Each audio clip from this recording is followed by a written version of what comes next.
Cote d'Ivoire may be Africa's leading rubber producer, but that output could be in danger. That's according to local rubber farmers and producers. The West African nation produced 255,000 tonnes in 2012.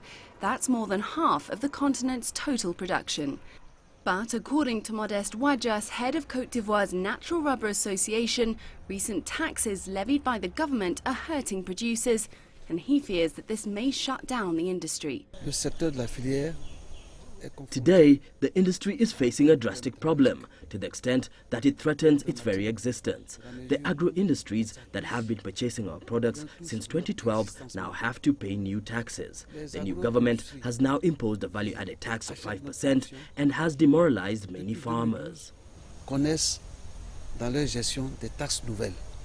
In 2012, the Ivorian government introduced a 5% tax on processors' turnover. Some in the industry say this has dried up their cash flow amid disappearing margins. While Asian producers, including Indonesia, Thailand and Malaysia, dominate world rubber output, Ivorian farmers, frustrated by cocoa's low returns, have increasingly turned to rubber and the more stable income it provides. We are wondering what will happen to us, even though we, the rubber farmers, are the ones who have reduced unemployment in Cote d'Ivoire, because we have all kinds of work in the rubber farming industry. Analysts say the taxes were introduced to increase government revenues, but may be detrimental to producers and farmers. Clementine, Logan, CCTV.